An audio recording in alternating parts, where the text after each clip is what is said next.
Hi, it's David here. This is the third video for me going over the different structural designs I've put into TSU deliberately with the intention of inclusion. And this week's one is trying to take out transphobia, or create a universe without transphobia. I started, it's all linked in everywhere in TSU, everything's linked to everything else, but when I was 12 was when I first started writing, and when I was 11 was when I first started designing the conlang ranka. And this was before I understood about gender. I knew when I was 5-ish that I didn't know what I was, but I was not the girl that everyone wanted me to be. Everything that people said meant girl was not me. It wasn't me. I knew at that age that the expectations that people were putting upon me based on gender were just, I had no connection to, no desire to comply to. It was only until maybe late 20s, early 30s when I started to come to the idea that, wow, I'm not the only one who feels this way, and there's actually a name for it. So a lot of my creation in TSU to do with gender was sort of blurry. And with how it comes into Ranka is that in Ranka, there are no pronouns.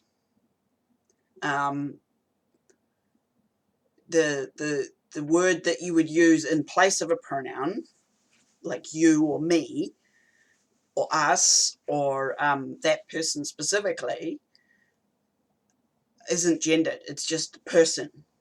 Or it's not actually a word specifically, but the structure isn't gendered. There isn't pronouns. The only place where there are pronouns is in names, or pronouns, gender, is in names and official titles. Like if you're a titled individual, a lady, it's got a suffix that goes on the end that says the person is female, is a woman. Everything else is sort of gender neutral. Every name, or most of the original names in Ranka, had a non-gendered version, which was sort of your default, your nickname, what everyone called you. Like, for example, Rahan Arya. He's not a main character. He's a peripheral, and he becomes a main character later on. His name is completely a Ranka name. So everyone calls him Raha, and that's his nickname. That's why everyone interacts. But when he gets into formal situations, then it turns into Rahan, because the an makes it male. If he was a woman, it would be Rahana, or just Raha. Androgen's a bit hard. It's Rahan, as in short A at the end. But it's more important with the spelling. So everywhere else that wasn't formal, he would be called just Raha. That's just what he's called. And it's not gendered. They don't use gender pronouns. They don't use pronouns as a kind of word in Ranka. And I did this from right at the beginning. It was created into the story. And so what came out of that was the idea that I guess in my teen years, I had this idea that gender was sort of evil, or at least really, really bad for me. What if there was a species that had a third gender that was neither male or female? And so I had this image when I was writing, coming into writing TSU as it is now, that there would be characters who were this third gender.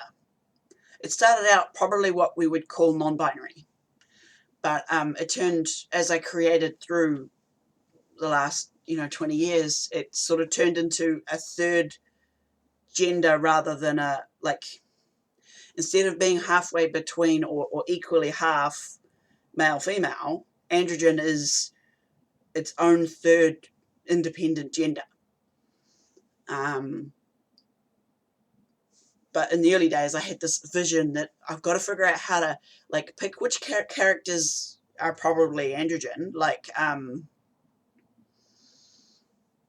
can't use that example. It's not in the story yet.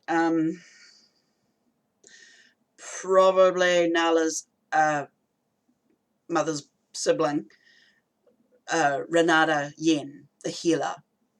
He was originally, I wrote Rise of Hawk with him being him, but in the back of my head I thought, nah, Ren would be an androgen if I could figure out how to do it. And I spent 10 years researching and screwing it up, different pronouns and neopronouns, and none of them worked. And because of my my wiring, I guess, in my brain, I can't, there are certain parts of language I actually have to do manually. I can't just learn. And using they, them, writing in prose, all I do is confuse the hell out of myself. I can't get into the writing flow. So while it's a perfectly valid, I'm not saying it's not a valid pronoun, it works. But when I'm writing, it's a crap one. Plural verbs confuse the hell out of me. So I had to try and figure out the right pronouns for the androgen before I could put it into the story. And eventually I actually gave up when I started publishing as an indie, the first editions. I was just like, too hard, too freaking hard, tough. I need to get the story out, So I published the first editions of Rise of Hawk and Time Speaker. This was 10 years ago, so 2012, 2013, I think. And I just left it at that. And then one day, I think, because at the end of publishing Rise of Hawk, which was the second one I published first of the first editions, I actually got very, very sick. So sick I couldn't write or publish or do anything. I was just sick. I was in pain and I was really unwell. It was when I developed the symptoms of fibromyalgia. And so I spent like two years not being able to do much. I did manage to figure out how to do some writing, but I couldn't get the brain cells to publish or edit or anything.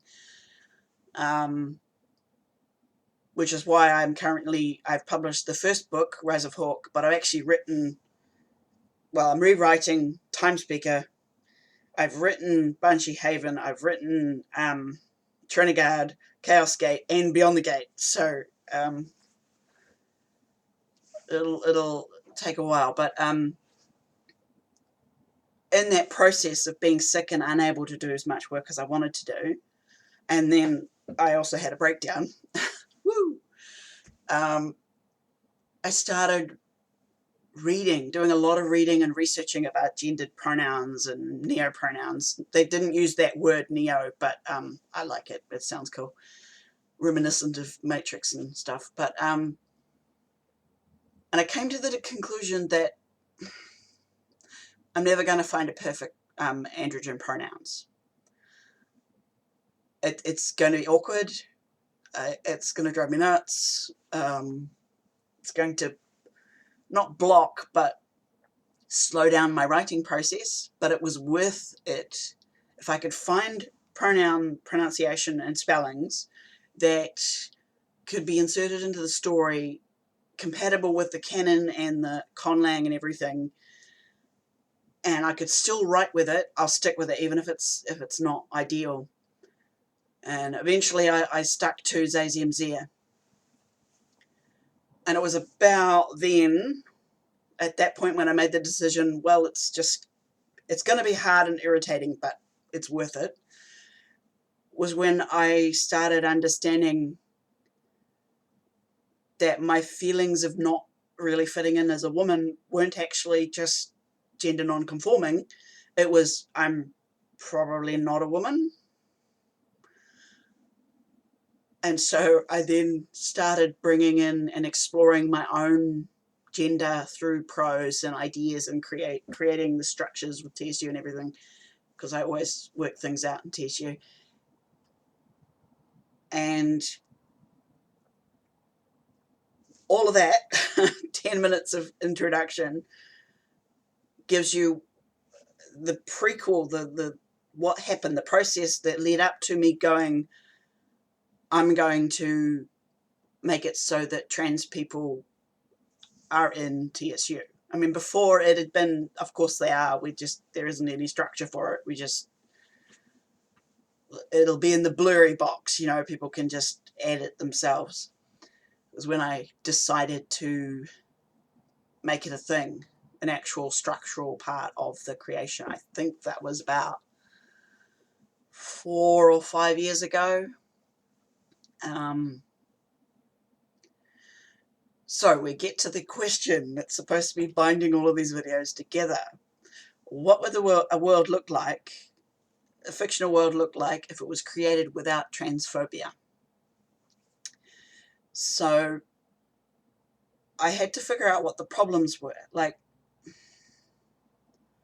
you have to figure out what doesn't work in our world, and where does transphobia sort of come from, or at least influences it, because I mean most of it's just dumbasses, sorry, wrong term, ignorant people thinking that because they can't imagine it, it can't exist. Seems to be the majority of transphobia. Kind of silly.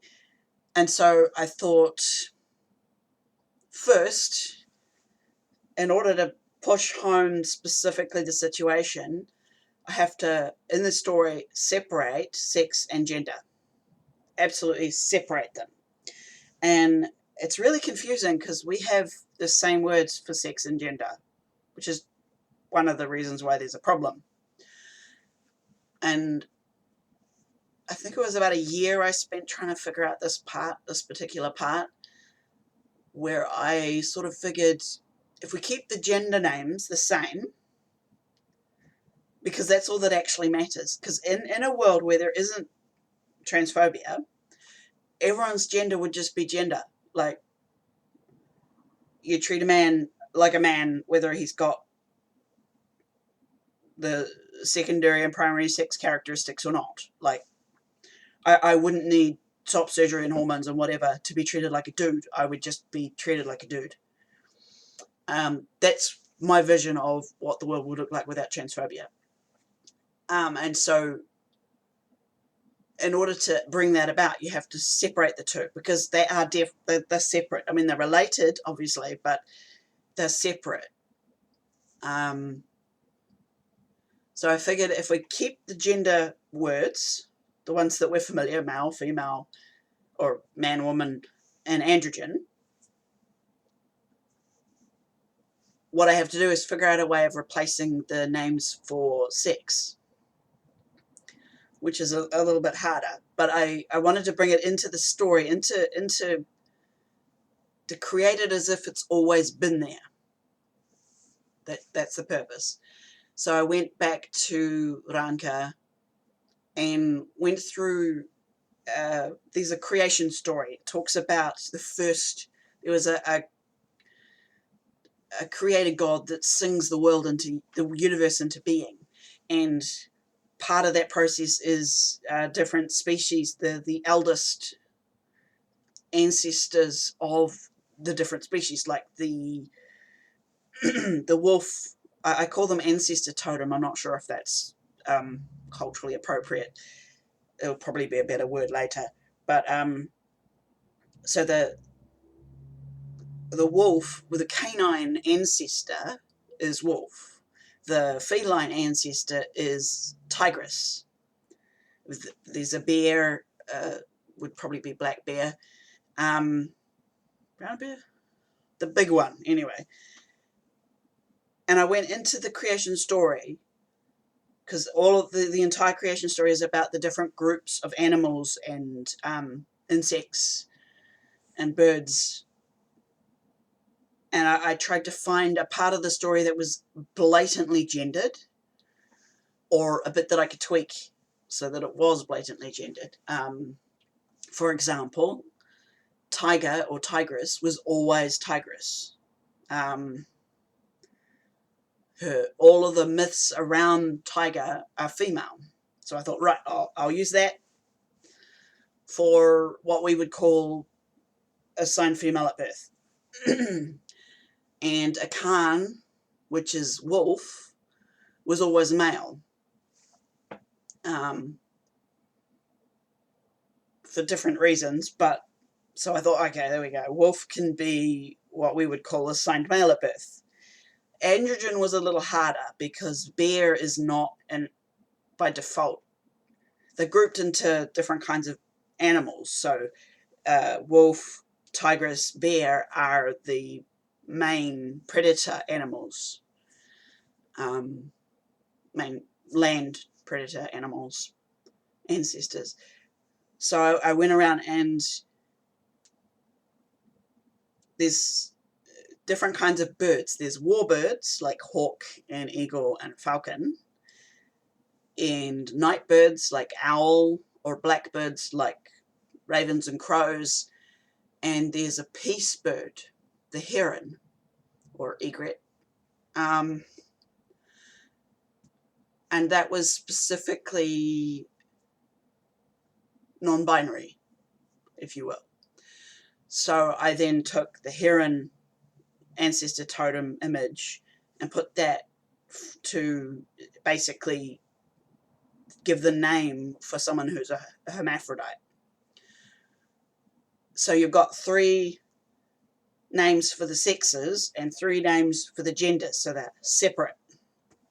And that was the biggest structural thing that I did, because it was a lot of designing and tweaking and trying it out and then realizing it didn't really work. And I did it specifically in that way because in a world where there is no transphobia, you wouldn't, like, you would have, you don't need to know someone's sex to know what their gender is. And so I made the slightly off the beat sort of names for the sex, because it's sort of not entirely hidden, just kind of like a little blurry curtain, so that if you don't really look too hard, you won't need to think about that. It would help the readers who are sort of centrist, who have neither pro or con in the argument within transphobia, can just treat the characters as they are instead of making assumptions.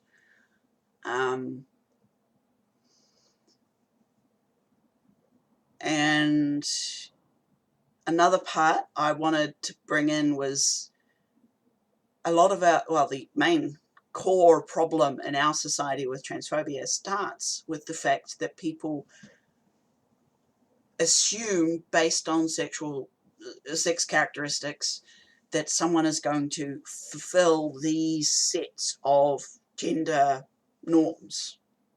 That, you know, if you've got these bits, internal bits, you'll be submissive and nice and kind and emotional and do all the emotional labor and all of the misogyny stuff. Personally, I think women are much, much broader than that ridiculous stereotype, but that's the expectation. So they don't assign gender at birth. There's an acknowledgement of sex, but not gender. Whereas in our society, many of us still believe that what bits you've got will predict who you are, which I think is a little bit dodgy, actually. Because how can you know? One kid,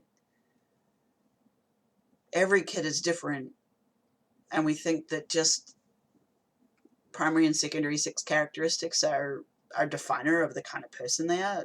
It's kind of dodgy, actually.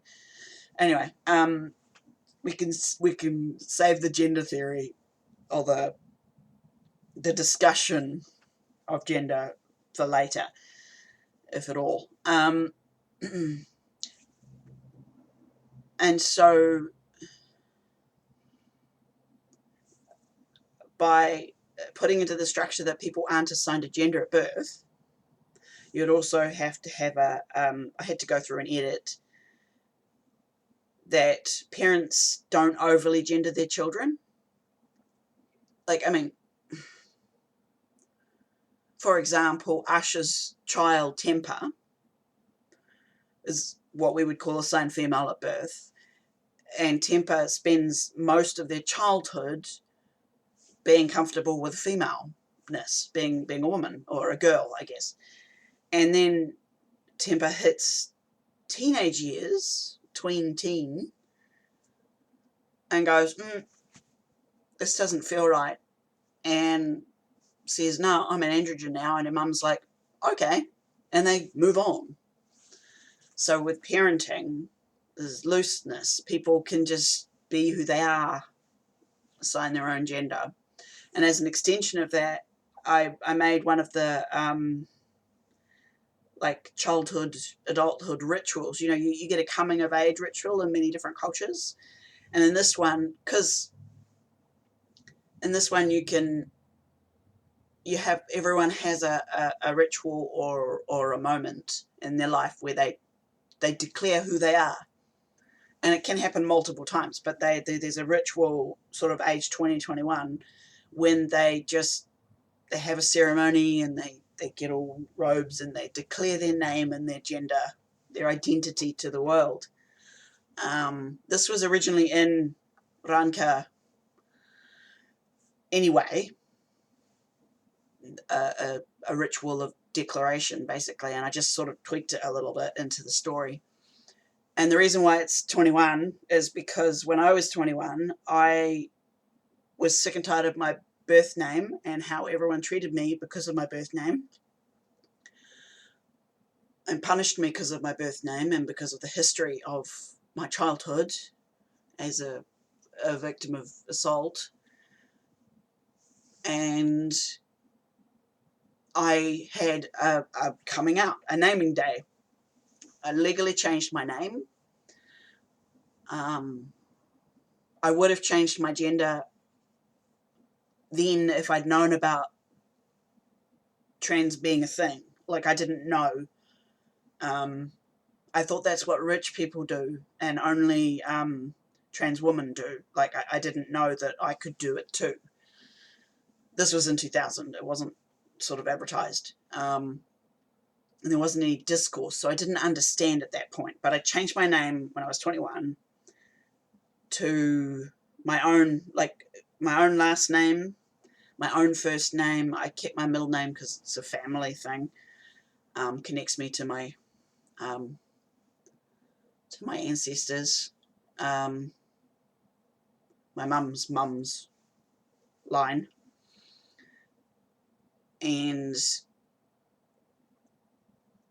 But the ritual, the naming day ritual for me was about declaring who I am, so that other people know, and then if they feel like treating me like a person, they would then use that information.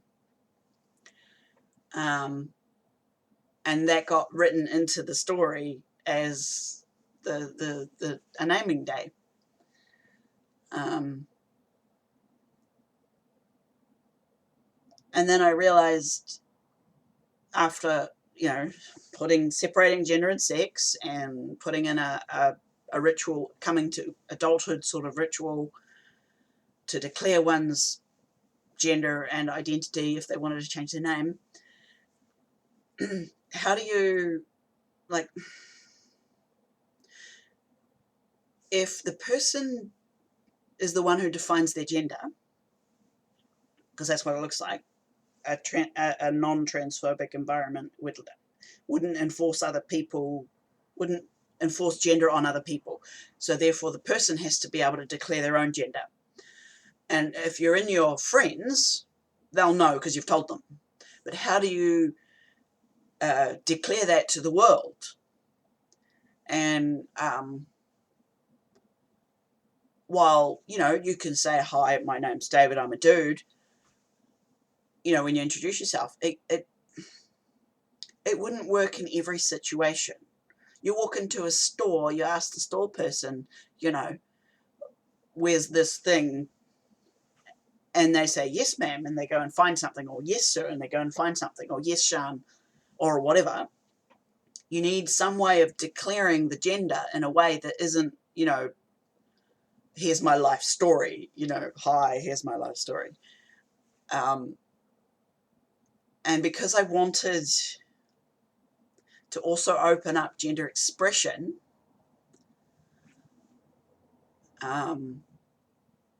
because quite frankly, men's clothes are boring, at least the ones I can find.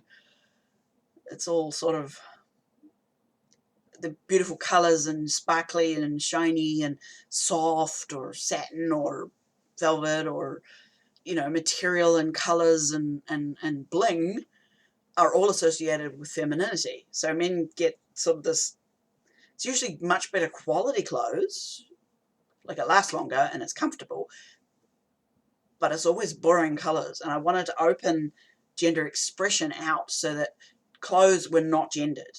Hair is not gendered. So people can just dress and have their hair and everything and makeup and fancy nails and shoes and stuff on their own terms without it being gendered or enforced as a gender thing. But there has to be something external that you can declare your gender so that other people can then recognize that and politely, properly gender you in an environment where it's not appropriate to immediately give people their pronouns, your pronouns. I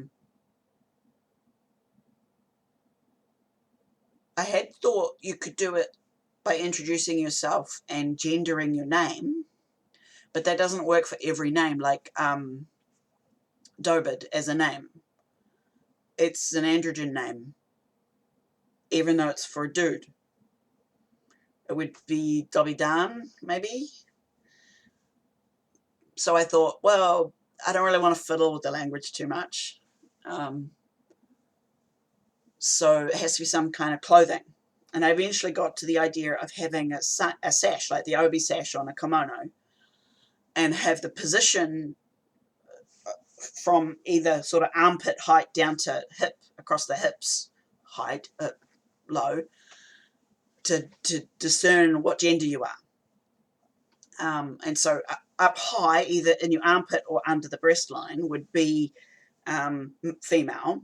Across the middle, like, you know, where you feel hungry, across your stomach, would be androgen, and low, across the hips or waist, depending on your body, would be male.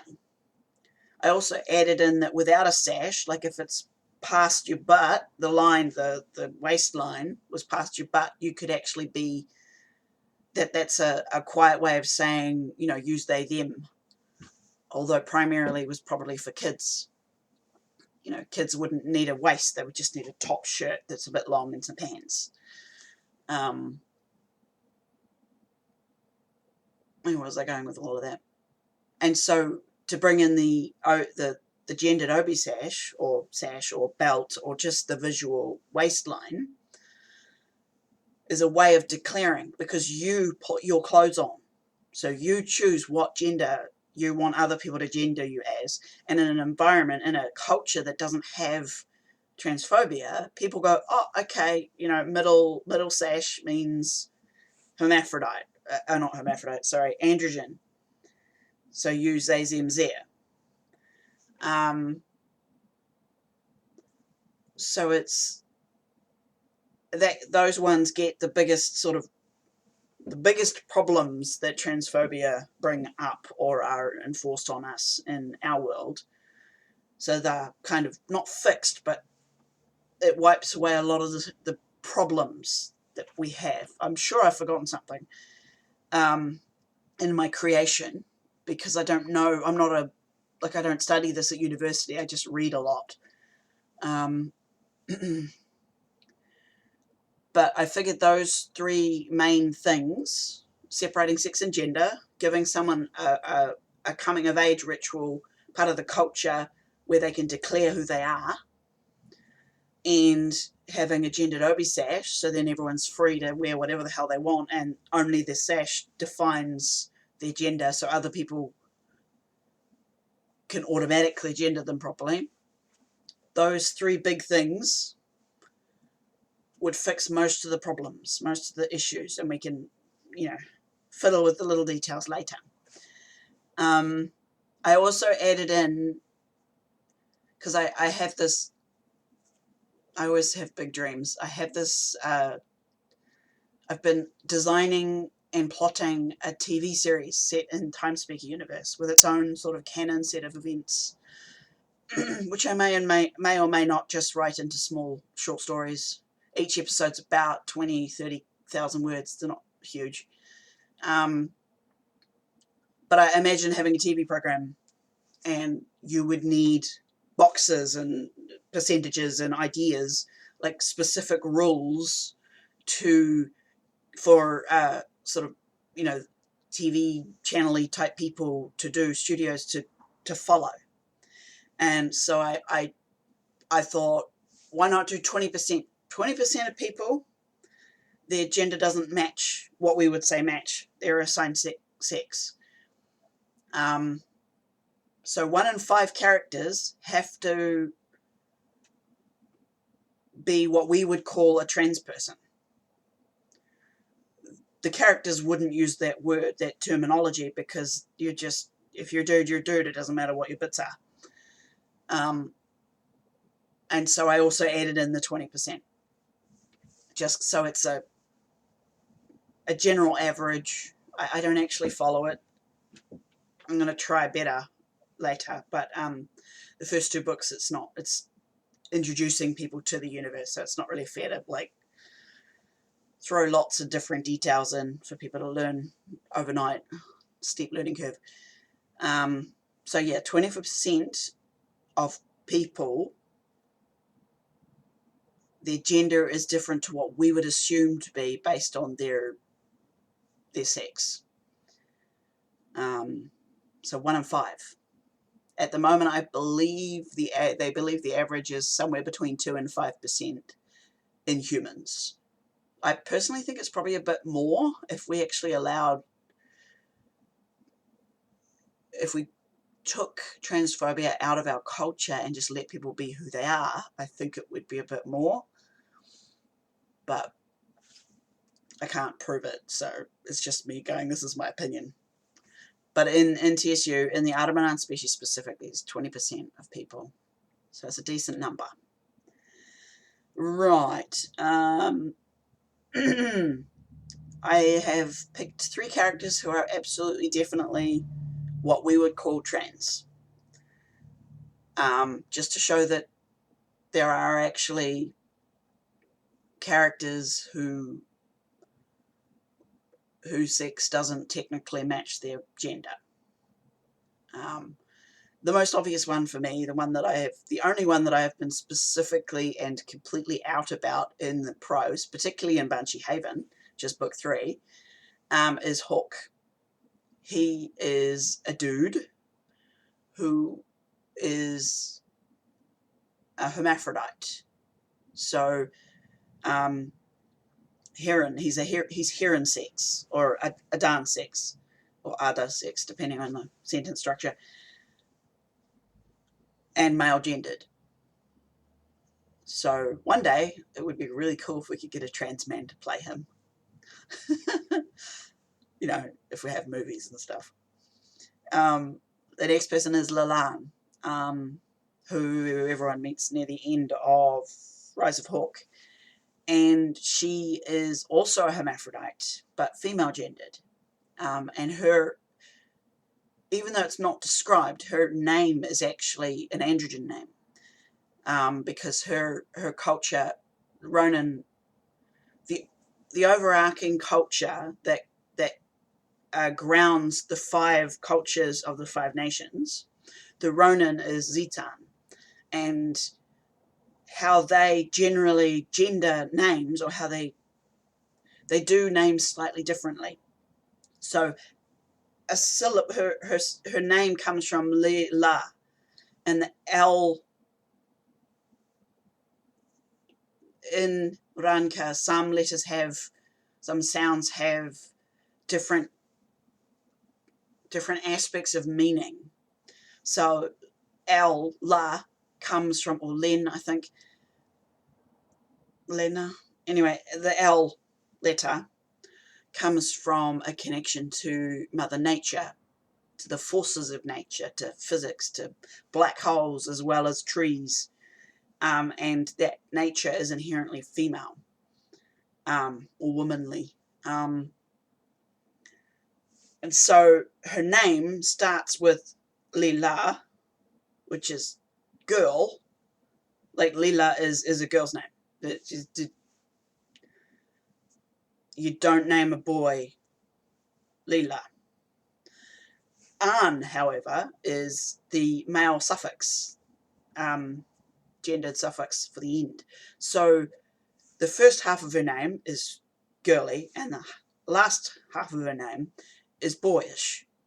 So together, her name means androgen, if that makes sense. So she was assigned that name at birth,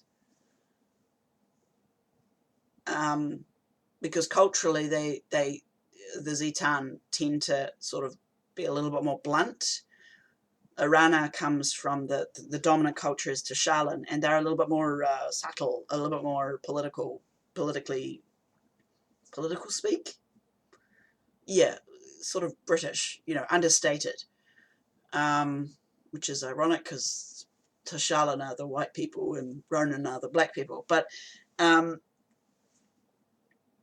and so in her name is established that she's actually a hermaphrodite, because her name has both parts. I created Lalan before I had solidified what androgen meant. And the third character example is, her name is Rian, and she's in, you meet her in Trinidad, which is book 4. She's one of the main characters of the overall series. And she's the leader of a country, sorry, not a country, a whole planet, Lady Rian. And she is a woman, but she is a Khan sex, as in wolf, as in our world, she would be assigned a male at birth. And so one day, if I get enough readers, there is absolutely representation for a trans woman. And she's kick-ass. She's amazing. I adore her. She's one of my favorite characters to write, actually. Mostly because she comes off kind of nice and quiet and mildly, just really nice. Like a bit more confident version of Nala. And then you cross her. Woo! She kicks ass. She's awesome. So that's 3 mainish characters who are absolutely established canon, what we would call transgender people. There are a few others who are blurry, like Talon. I don't actually know if Talon, either way, because it's not established and it's not important. It's not part of the story. It's not part of the design. So anyone who's blurry is probably almost fair game. And I could just see the problem if TSU ever gets really famous, everyone's be like, but you said fuzzy is good, I can do what I want with fuzzy. But as long as it doesn't affect the story, or canon in here, I actually don't really mind. Right, we are at 40 minutes. So the last section of my notes is that there are some issues with my design that I'm aware of and I don't know how to fix, or I don't know enough to fix, if it's possible to fix. The first one is, because I grew up in this environment, I find it really hard to imagine gender without our gendered stereotypes. Like, it's easier with with femininity, because, you know, we've had feminism for the last, you know, however, like 100 years or whatever, reframing what it is to be feminine. And so there's lots of models, lots of ideas about what womanhood could look like. And some of them are opposing groups, you know. I love holding things in my head that aren't stable, if you know what I mean, like they change all the time. But like I had a lot of trouble trying to figure out what behavior is specifically androgen. And I can do it in the balance, like how we use the word androgen is like part female, part male. But what I intended was for the androgen gender to be a third gender, separate, like not just half of the other two, but its own gender. And I created a bunch of sort of mythology to try and explore that. But I can't wrap my head around gender without our stereotypes. And I understand that that's my limitation. And there's bound to be mistakes that I've done in the books where I've overgeneralized people, or like I've got a couple of characters that I turned I just switched to make them androgen so we can add androgen characters in, and are still the original gender in their head. Like even though I planned Ren to be an androgen, Ren is still male in my head whenever I talk about the character, and I can't change that. I'm trying, but it's just not working. And so when we can't imagine gender beyond what we're familiar with, it's hard to create more. So I'm hoping over time, over my lifetime at least, we can start sort of exploring what gender is outside of gender stereotypes, if you know what I mean. What actually is femininity? What actually is masculinity? What actually is androgenity? As their own thing. Like, it's not one thing. Like, femininity isn't the ability to have babies, because they're a woman who can't, and they're still woman. Like, womanhood can't be breasts, because women who've experienced double mastectomy from cancer are still women. You know, women who haven't had babies are still women. Women who can't have babies are still women. And that's just within sort of cisgender mindset. So it regardless of what transphobes say, it's not that simple.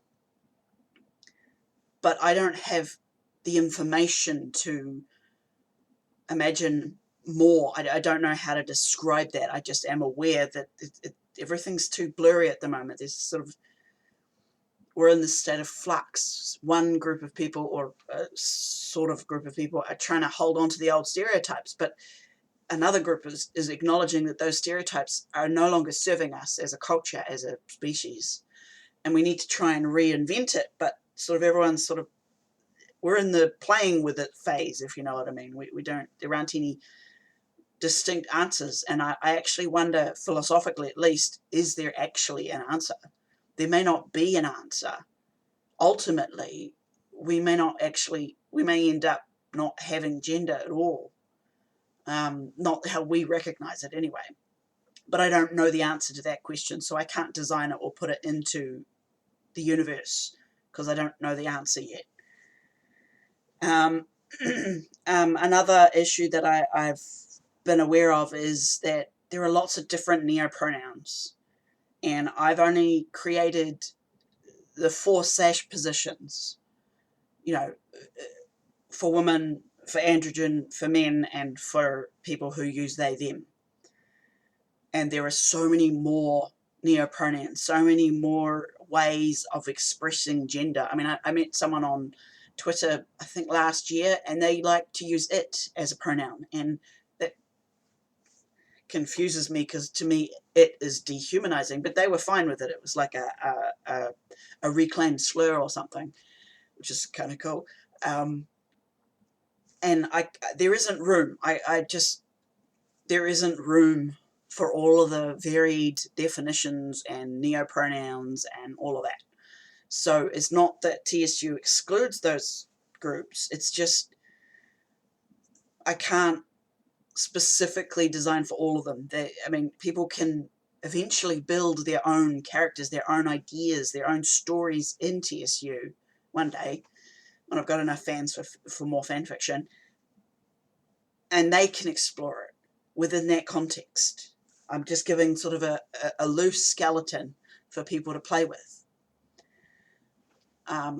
But I just wanted to establish that I'm aware that there isn't obviously room for neopronouns and other variations of gender. I'm just saying it's just sort of the foundation.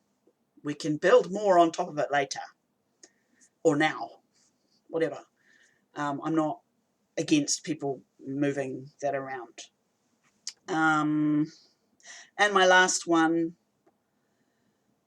issue that I've noticed is that I have to be constantly aware that I'm biased too. You know, I'm a very young ex-Jenner or a very old millennial. I was born in 1979, so there's all of this stuff that I was taught as a kid that's still in here. And while I try every day to challenge the things I recognize, there are so many things that I can't possibly know. I can only change what I'm aware of. And I don't have a lot of friends who say, actually use that term, and this is what this term means, and it's probably a problematic term. What about this term? I don't have a lot of friends who do that. It's either they don't know, because a lot of my friends, at least offline, are older than I am, or there are people online who tell me that I'm a horrible, horrible person for not knowing details that I can't possibly know without feedback. So there's always going to be bias, and I can't, it's not fair to expect me to know what I don't know. But I do acknowledge that there's bound to be bias. I mean, I actually know for a fact that I have a lot of bias against Christianity, and I try to counter it because I know the Christians who hurt me aren't really Christians.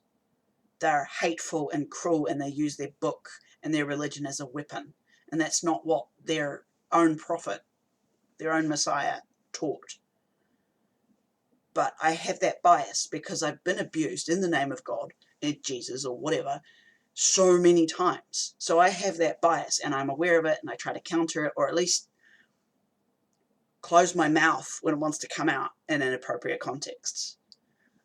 And that's all I can do. I can explore my own biases, counter the ones that can be reprogrammed, and just try not to open my mouth with the wrong things, or at least assumptions that are probably unkind. And I don't always work. It doesn't always work. I screw it up. I went completely ballistic at someone the other day because they were trying to make me read or watch some right-wing fundy Christian thing on YouTube or whatever, and I was just like, nah. And I got quite rude, I think. And that's just, we're all human. But I am aware that this creation process within TSU to try and be as inclusive as possible is fraught with difficulty, and I'm never going to get it perfectly right. I can only do my best, and I can only do what I can with what information I have. If I don't have that information, I can't change anything, and so I know there's bound to be problematic stuff. There's a few lines in Rise of Hawk that I'm just like, oh, that was just not helpful. And I've tried to change as much of the unhelpful stuff as I can, but there are some things that are just so ingrained in the story that I can't take them out without affecting too many other things. So I've left them in, even though they're obviously problematic. And I have to do that with a lot of other stuff. I have to accept the fact that I can't make it perfect however much I want it to be. That I have my own biases and my own stereotypes, my own, I guess, bigotries, or at least prejudices. All I can do is my best and just keep trying to learn more, keep trying to moderate or change my internal biases, challenge them, learn, and just keep trying. And this creation process for TSU was, it's 20, 30 years in the making. It's a lot of thinking and designing and reading and researching and discussing and exploring, and it's still not going to be perfect. It's still not going to serve everyone that I'm wanting to serve in the story. But there comes a time where you just have to take the imperfect product and run with it. And that's what I'm doing. As I recreate, as I reprint, as I said, I've got 6 books that I've written and I haven't published. I've only published one of them at the moment. So as I'm rewriting and redoing, I'm trying to add what I know, or change what I know, based on what I know, I should say, change things based on what I know. But Rise of Hawk is out. So there's stuff that's in Rise of Hawk that I would probably change now, that if I change, I'll always be changing the book. So it's going to I'll probably do one more check through for typos and stuff, and then I'm going to leave it as it is, as best I can, unless there's something really, really terrible. And then there'll be a 3rd edition. Oh well. But I have to acknowledge that I can't know everything. I can't design for everything, but I'm trying. I'm trying to do my best to be as open as possible and to make TSU that vision of the place where people can feel safe, that place where people, if they existed physically, they would be allowed to be who they are. And in particular, those who experience systemic oppression. So that's my big transphobia one, which is, gosh, now 50 minutes. I hope that was interesting and I didn't ramble too much. I'll see you next week.